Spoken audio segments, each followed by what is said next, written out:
Welcome to Trending in Education. Mike Palmer here. I'm joined today by Tom Adams, who is one of the founders of Pedago and is now heading up the activity of Quantic graduate programs. Business school is one of the things we'll be talking about. He's also got a really fascinating background, which we'll hear about in a bit. But Tom, welcome to Trending in Education. Oh, thank you. Delighted to be here. Yeah, it's going to be a fun conversation, I'm hoping. Absolutely. And your background, no small feat prior to Quantic involving a company called Rosetta Stone. I'd rather hear from you than me. So obviously I got into e-learning through Rosetta Stone. I joined it back in the early days of the company and I was CEO there for a while, built it into a public company and, sort of built maybe one of the first important brands in education technology, you could say.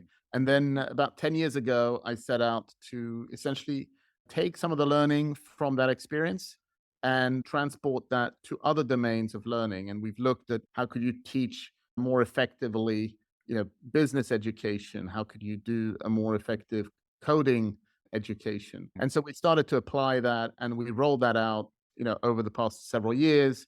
And there's more magic to what we're doing. But big picture, that's kind of how we transitioned from Rosetta Stone into what I'm doing now.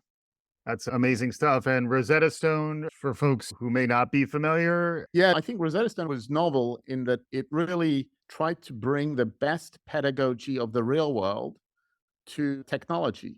And that sounds like an obvious thing to do, but most people don't bother doing that. And so what we knew was that teaching people without translation, without grammar explanation was actually more effective than piling on things like that. So we taught in the language the same way you would learn in a country. And by having that approach, we taught more effectively. We had more delighted students. People were able to sort of learn more naturally. And that was something that was successful. yeah, And so when you think of that, it's really about interactivity. It's about putting something in front of someone and essentially allowing the machine to come up with responses that are relevant and get the person to correct their hypothesis, to maybe reinforce their hypothesis when they were in the interaction. Very much like at Rosetta Stone, within Quantic, students are interacting or making a decision every 8 seconds. Mm. So it's unlike any of the MOOCs. We really see ourselves as a very different category from them because they're very video reliant. And so they are very much in the business conveying information, whereas we are very much in the sphere of, how can we create situations that the student is navigating around and making choices and then giving them feedback. And the higher the frequency of feedback, the more we're able to really hone the mental model, as we call it. that's Kind of amazing. Yeah, the 8 seconds is surprising to me. That's a lot of decisions. That's a lot of honing that the learner is doing. Yeah. And so that's been very much one of the challenges for us in creating programs within our framework has been how do you create essentially a stimuli, a situation, a story, Mm. then get the person to make a choice within that. And how do you have enough variety of choices so that the student stays engaged and finds it fun and Mm. delightful? Mm. But we've done that for a whole master's degree. And now that it's more systematic, we're rolling that out and we're rolling out a number of other technologies that, let's say, leverage AI, because that again Mhm. affords us this ability to provide more interactivity. We think interactive is like organic is to the food industry. We'll Mm. soon talk about interactive learning and the non-interactive being, let's say, everybody else. And interactive will have to be defined something like every 8 seconds. Wow. And the quizzes at the end of, let's say, a 5-minute video just won't be in that category of interactive. That's So, fascinating. Yeah, it reminds me, again, showing my age, it takes me a little bit back to Choose Your Own Adventure books, where every page you would have to make a decision and it would branch the experience and take you to something different. And I do remember very positively. It makes me lean in because I don't really know what's coming next. And then you mentioned also the power of surprise and delight and, yep. building that motivation and engagement. Because I imagine this is not, is this instructor led or this is all, quote unquote Well, asynchronous? yeah, so right now it's very asynchronous, but obviously with AI, there's the opportunity to essentially allow for moderation of conversations to occur. And we're doing a bunch of things leveraging that technology to essentially make it akin to having, a live instructor moderating a conversation. Yeah, and that's the stuff that's pretty wild nowadays too, like the generative AI as it starts to lean into the learning ecosystem is really a fascinating space. But if I'm hearing you right, you're focused on the interactive piece. I could see that, knitting in with emerging AI to almost amplify the mode, really allow for Yes, better exactly. interactive to start to come So we online. think so we think that interactive is the senior concept, and that essentially a bunch of technology, including AI, obviously user experience design, all sorts of aspects, sort of bring to bear the strategy of interactive, and that's how we craft our innovation in learning. Yeah, and it, immediately takes me to the new Apple Vision goggles and spatial computing, which is clearly going to be more interactive. That's amazing. And then what led you to land with business education as the domain to focus on Yeah, first? so we looked at a number of domains, and we have actually created mathematics and physics curricula for refugees. So we have certainly developed a ton of learning experiences beyond business. But I think why we chose business was that it's actually an interesting subject to work with, given that it has both hard subjects and soft subjects. And so we're both having to teach things like economics and finance, statistics, subjects where there are mathematical operations or there's a right and wrong, and also teach aspects that are more soft, where maybe there is a framework that we need to get you to understand. But also, we want to explore more about different ways to think about issues when it's not as clear what the right answer might be. Yeah, makes sense. And then the skills required of business education are in the midst of a disruption cycle right now. There's a lot of questioning of the traditional model of business school. I'd love to get a little bit of your thinking there, where, the MBA as the holy grail of business education, as opposed to certificates and Yeah. competencies. Any thoughts on that? So I think the MBA is still the most valuable education on earth. You sort of see it in the results. So Hmm, students get recruited very heavily. They get incredible signing bonuses. There is no higher salary. You could almost say you'd have to be a sort of AI specialist with very advanced skills hmm, to command the same sort of salary.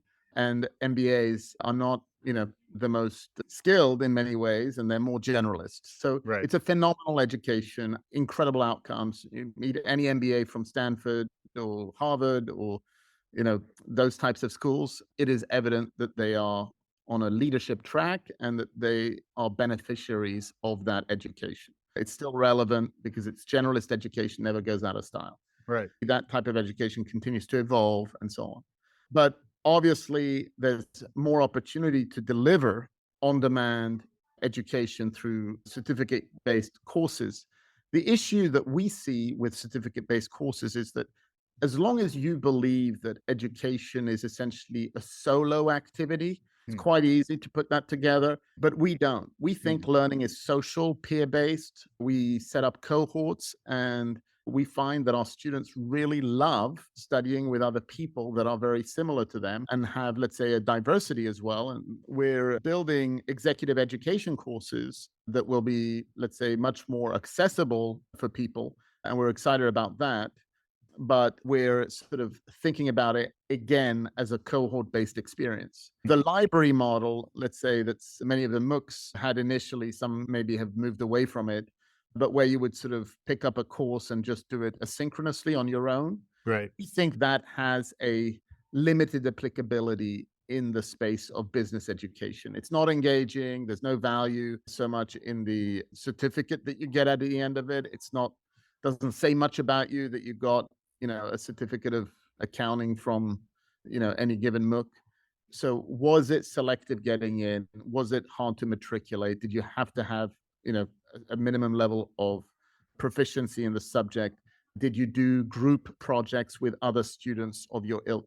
Business schools succeed, the old ones, I mean, because they essentially have a level of social learning that is very, very powerful. And obviously, people who go through a social learning experience in a business school context are able to then transfer that to the workplace. Right. Yeah. I am a fan of technical education, obviously, and we have created 2 master's degrees that are going to be launched in the early part of next year. The chief social aspect is working on projects. And so some of the MOOCs have, I think, seized on that and have done a decent job of doing projects within their overall learning path. So through all of this, you can see that there's a lot of disruption happening out there in the world of work. How can business education keep up? I imagine part of the benefit of a new entry is that you're almost designed to be responsive.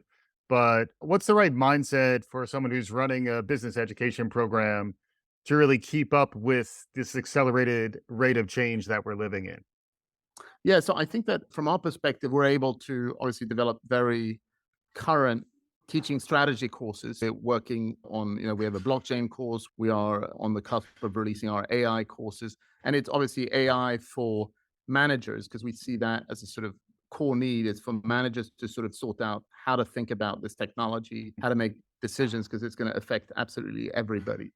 The other aspect is obviously we have AI courses for technical education for those who want it, but most people are able to sort of learn, you know, core aspects of these technologies just by using them. And so really it's about teaching sort of much more timeless concepts of innovation and how to think about integrating different aspects and how to handle change management.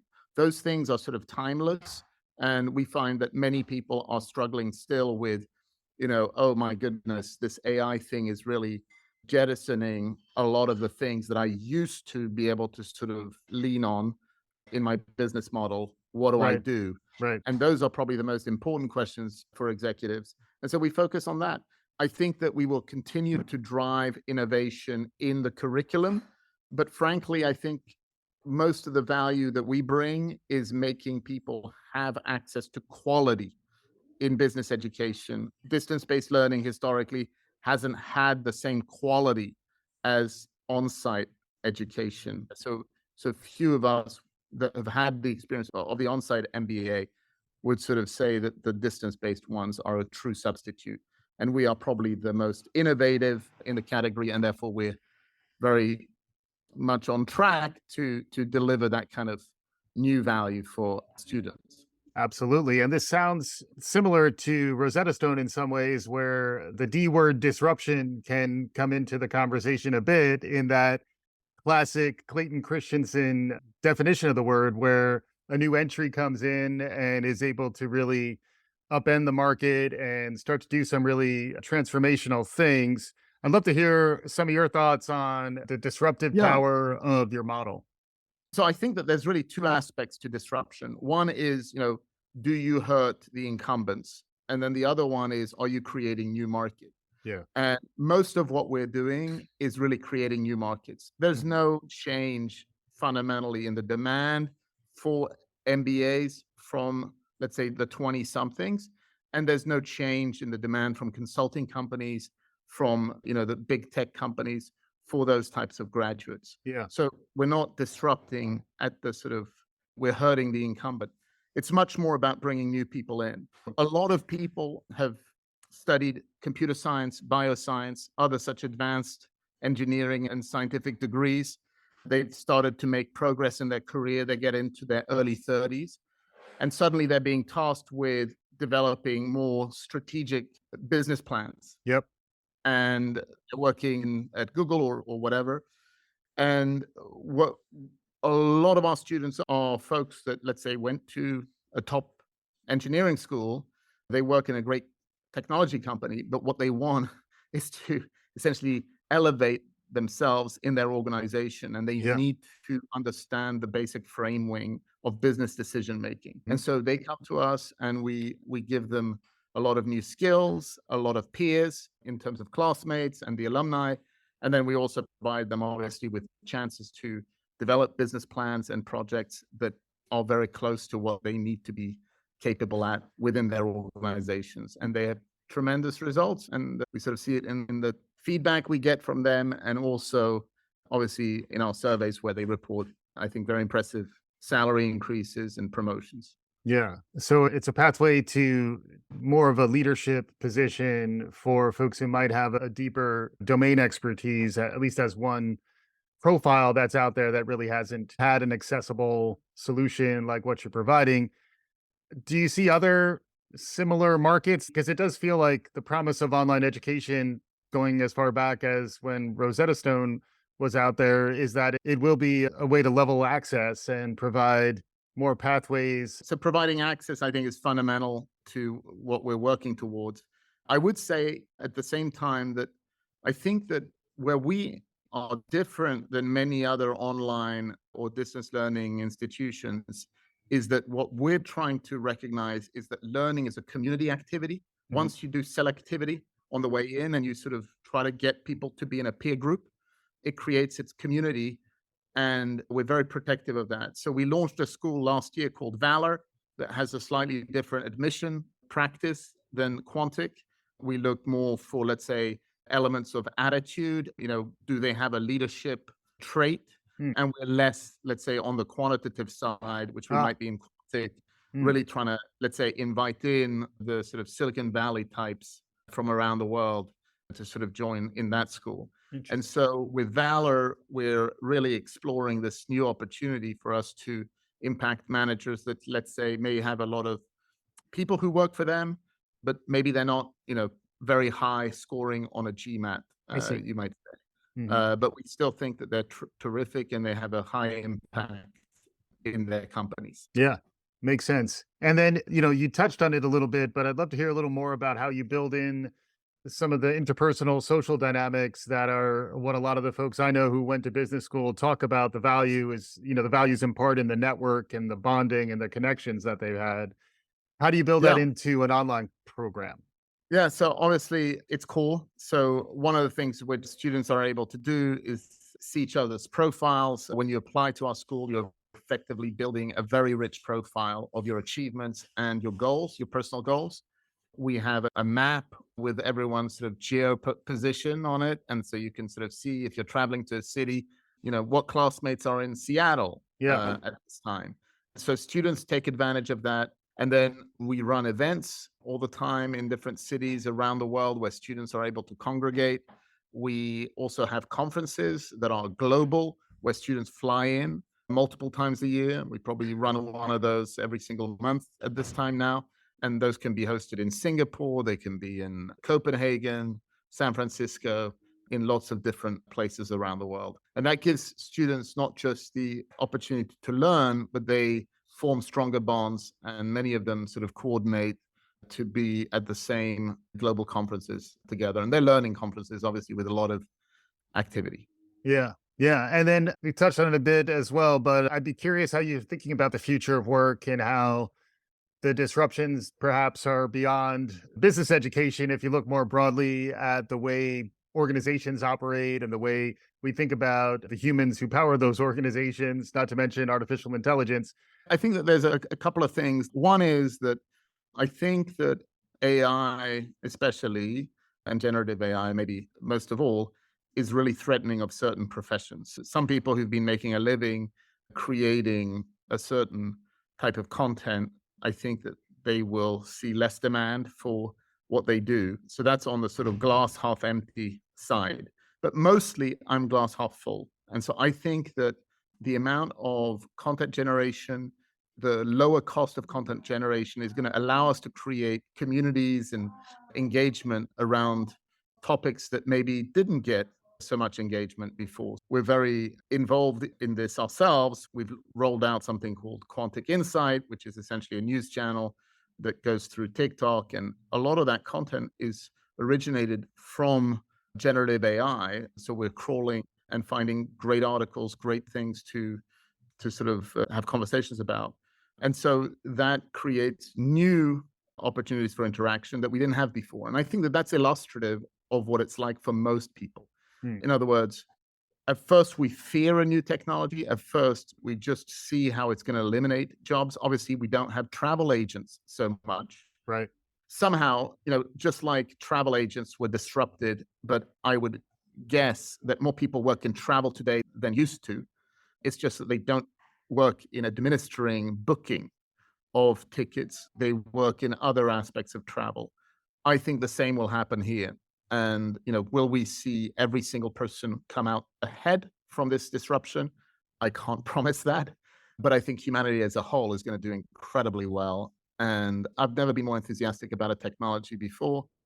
Really think for education, especially, this is going to make the opportunity for students to learn, to discuss, to explore. It's just going to be at a whole different level. And so I have to presume that the next generation will be more educated thanks to AI, because if they use tools enabled by AI, they will learn much faster Mm. and they will learn much more richly. So I'm very gung ho.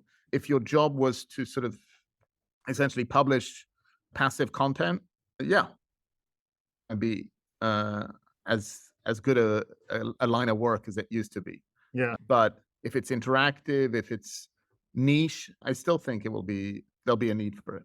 Yeah. And you're talking about interactive, it immediately brings me to gaming and other modes of, what are the platforms? It's almost like what you're describing is less analogous to streaming media, watching TV, leaning back, and it's more analogous to leaning in and engaging in a game. I'd love to get some of your perspective on how that industry has been evolving and that as a potential parallel to the education industry. So obviously, in some regards, education is a gamification. We study hard to get a degree, which is kind of a badge. Yeah. And so many of us have sort of thought about it as a gamification that, let's say, has different words. But yeah, it's a way to motivate people and to give recognition and status. And there's lots of that, not just within higher ed, but you could sort of see it within associations, within, educational environments as a whole. And so gaming, I think, used to be much more about gratification and sort of giving you sugar highs along the journey. Education is much more about progression. So humans love to learn. And so we have to learn, and then we learn another thing because we learned that thing. And so our gamification framework is much more built on that insight, which is that it's not gaming per se. It's not just points. We're not running around, for 16 years of our life trying to pick up points, but we do it and we're motivated and we want to get ahead and we actually like to learn. It's very satisfying. So Yeah. I think a lot of gaming companies will bring good ideas to the space, but very often people sort of take a technology for technology's sake sort of approach, and education has its nuances. And if you don't respect them, it's not easy to make it work.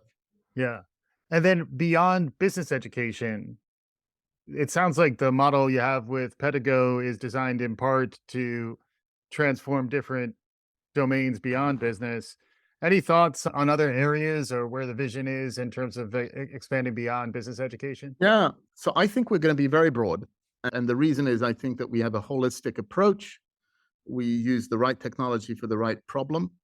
And so, in mathematics, when we're doing that type of instruction, and right now we're doing it very much more in a third world context on smartphones, but we're able to leverage, let's say, approaches that we developed maybe for teaching statistics in the MBA to teaching calculus or arithmetic or algebra for younger grades. And so I think, you know, I would say that there's really two big classes we think about. One is what we would call didactic learning, which is, let's say, anything that's mathematical, formulaic, if this, then that.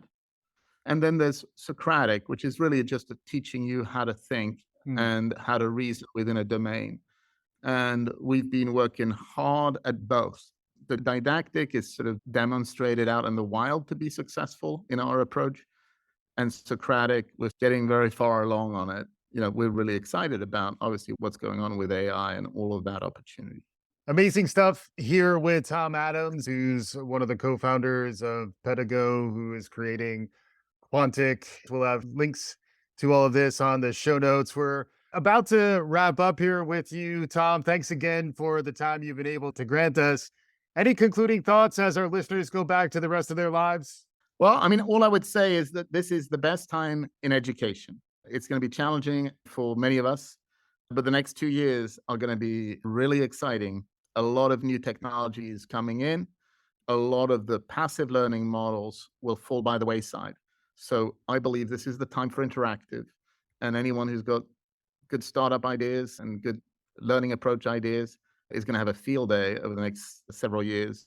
It's never been a better time to try to change this very important aspect of our lives. Amazing stuff with Tom Adams. You heard it here first. Interactive. There's a golden age. We're just starting to realize it. Check out what Tom and team have going on. Thank you so much for joining me on today's show. All right. And Thank you for so much. and for our listeners, hopefully you enjoyed what you heard. If you did, please subscribe, tell your friends, do all the good things. We'll be back again soon. This is Trending in Education.